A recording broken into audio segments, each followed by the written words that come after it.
Shalom, keluarga damai yang dikasihi Tuhan. Kita jumpa lagi dalam Samas hari ini Selasa 4 Februari 2025. Kita patut bersyukur kepada Tuhan kalau bulan Januari boleh kita lalui dengan selamat, bukan? Semua karena anugerahnya. Oh iya, buat saudaraku yang merayakan Gongxi Xinian Kuai Le, Senti Qian Gang, Wan Se Rui, Zu Jesu Aini. Ya, bagi saudara yang merayakan tahun baru Imlek, kiranya Tuhan Yesus menyertai kita di tahun baru ini. Tahun baru Imlek dalam tradisi budaya Tionghoa tahun ini memasuki tahun ular kayu. Oh, katanya ular kayu mengerikan. Binatang ular sesuatu yang menakutkan, bukan? Ya, semua menjadi suram, tidak ada harapan, akan sulit, penuh dengan pergumulan, kesulitan, tantangan di tahun ini. Namun saudara, sebagai orang percaya kita dipanggil untuk mulai menghadapi tahun-tahun ini sebagai tahun anugerah di mana Tuhan akan memakai kita. Sebelum kita merenungkan Samas hari ini, dari tokoh Elisa dipilih, dipanggil, diperlengkapi, dan dipakai Tuhan. Kita berdoa dulu ya. Tuhan, terima kasih kesempatan kembali kami boleh berjumpa bersama dalam Samas ini untuk merenungkan firman-Mu. Layakan kami, pakailah kami menjadi alat di tangan-Mu, sehingga firman-Mu bisa berbicara kepada setiap kami. Demi Kristus kami berdoa. Amin. Saudara, nats firman Tuhan hari ini terambil dalam 1 Raja-Raja pasal 19 ayat 15-16 di lanjutan 19-21. Saya akan bacakan buat kita. Firman Tuhan kepadanya, yaitu kepada Nabi Elia. Pergilah, kembalilah ke jalanmu melalui padang gurun ke Damsyik, dan setelah engkau sampai, engkau harus mengurapi Hazael menjadi raja atas Aram. Juga Yehu, cucu Nimsi, harus kau urapi menjadi raja atas Israel. Perhatikan, dan Elisa bin Safat dari Abel Mehula harus kau urapi menjadi nabi menggantikan engkau. Ayat 19, setelah Elia pergi dari sana, ia bertemu dengan Elisa bin Safat yang sedang membajak dengan 12 pasang lembu, sedang ia sendiri mengemudikan yang ke-12. Ketika Elia lalu dari dekatnya, ia melemparkan jubahnya kepadanya. Lalu Elisa meninggalkan lembu itu dan berlari mengikuti Elia, katanya, biarkanlah aku mencium ayahku dan ibuku dahulu, lalu aku akan mengikuti engkau. Jawabnya kepadanya, baiklah, pulang dahulu dan ingatlah apa yang telah kuperbuat kepadamu. Lalu berbaliklah ia daripada Elia, ia mengambil pasangan lembu itu, menyembelihnya, memasak dagingnya dengan bajak lembu itu sebagai kayu api. Ia memberikan daging itu kepada orang-orangnya, kemudian makanlah mereka. Sesudah itu bersiaplah ia lalu mengikuti Elia dan menjadi pelayannya. Saudara, ada 4 hal di dalam perenungan Samas pagi hari ini terkait dengan Nabi Elisa. Ya, kita ketahui bahwa Nabi Elisa adalah nabi yang meneruskan pelayanan Nabi Elia. Yang pertama, dipilih. Ada 4D ya. Yang pertama, dipilih. Kita dapat melihat dari nats firman Tuhan tadi bahwa Allah sendiri memilih. Dikatakan Elisa bin Safat dari Abel Mehula, ayat yang ke-16 ya. Harus kau urapi menjadi nabi menggantikan engkau. Jadi prinsip yang pertama, Nabi Elisa dipilih oleh Tuhan sendiri. Lalu prinsip yang kedua, dipanggil. Saudara, Nabi Elia sepertinya mengenal Elisa. Di dalam ayat 19 dikatakan, Elia bertemu dengan Elisa dan tidak ada percakapan, pertanyaan dan lain sebagainya. Siapakah engkau? Saling mengenalkan diri. Tapi firman Tuhan mencatat bahwa Elia bertemu dengan Elisa yang sedang membajak. Jadi Elia langsung tahu di mana menemui Elisa. Elisa yang adalah seorang tukang kebun atau pengusaha yang memiliki kebun gitu ya, yang membajak bersama 12 pasang lembunya.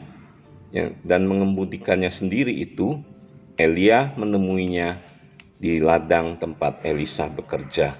Jadi prinsip yang kedua, Elisa dipanggil.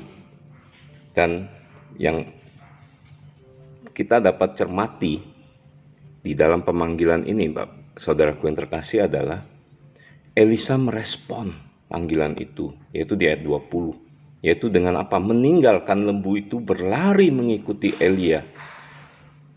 Dan dia meminta waktu untuk mencium ayah dan ibunya dahulu, untuk pamitan, untuk memberitahukan. Jadi di sini respon Elisa bukanlah respon emosional, tapi dia minta waktu untuk merenungkan panggilan ini, menemui ayah ibunya. Seorang Elisa muda tentu perlu ngobrol dengan orang tuanya perihal panggilan Tuhan tersebut. Jadi merespon dengan tidak emosional, merespon dengan akal sehat akan panggilan tersebut. Inilah prinsip yang kedua, dipanggil oleh Tuhan. Lalu prinsip yang ketiga, D yang ketiga, yaitu diperlengkapi. Kita dapat lihat bahwa setelah Elisa pulang ke rumah orang tuanya, dia mengikuti di ayat 21, ia mengikuti Elia dan menjadi pelayannya. Saudara, menarik di sini. Seorang Elisa, seorang yang dari kaum awam ya. Kalau kita lihat tadi, dia seorang yang punya pekerjaan, punya harta, punya jabatan lah sebagai pengusaha begitu ya. Kalau di zaman itu punya ladang lembu, dan karena dia punya orang-orang anak buah kalau dibaca di situ. Tetapi Elisa mau diperlengkapi dengan apa? Dengan mengikuti Nabi Elia menjadi hamba atau pelayan dari Nabi Elia. Sehingga melalui proses melayani bersama dengan Nabi Elia, tentu seorang Elisa akan siap menjadi nabi pada waktunya dipakai Tuhan. Lalu prinsip yang keempat, dipakai Tuhan, kita dapat lihat di dalam 2 Raja-Raja pasal yang kedua ayat yang ke-9 ya.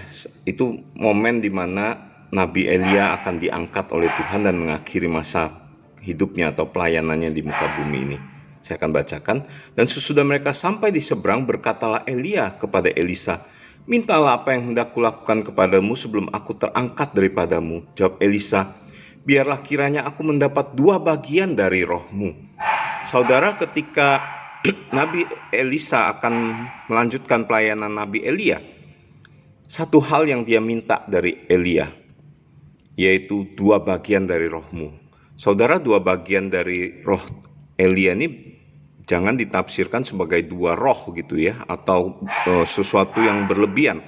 Tapi ini sebuah relasi antara ayah dan anak. Dalam tradisi Yahudi, anak sulung diberikan bagian 2 dari yang lain.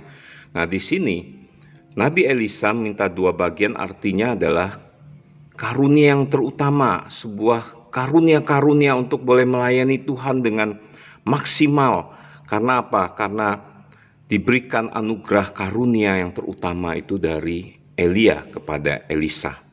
Saudara, ini adalah sebuah kerinduan dari seorang Elisa yang begitu luar biasa untuk mau dipakai Tuhan, meminta 2 bagian dari roh Elia, meminta untuk boleh dipakai Tuhan dengan lebih heran, lebih berkuasa, lebih dahsyat di tengah zaman itu, di tengah kemurtatan rohani, moral, dan pengajaran di sekitarnya, di mana para nabi Baal yang begitu dahsyat di zaman itu ya.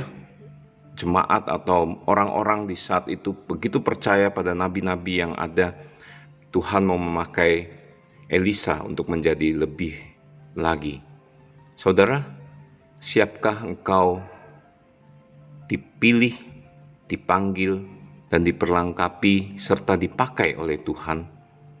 Siapkah saudaraku di tengah zaman yang bengkok ini, di tengah tantangan demi tantangan kehidupan, dengan isme-isme yang begitu berseliweran di sana-sini, pandangan-pandangan dunia. Saudara, siapkah engkau dipilih, dipanggil, diperlengkapi, dan dipakai Tuhan? Mari kita berdoa. Terima kasih Tuhan, kami sudah belajar dari Nabi Elisa bagaimana proses Tuhan memilih, memanggil, memperlengkapi, dan memakai Dia. Kami rindu hidup kami dipakai Tuhan di tengah zaman ini. Kiranya Tuhan boleh melayakkan, memperkenan kami untuk menjadi alat di tangan-Mu. Demi Kristus kami berdoa. Amin.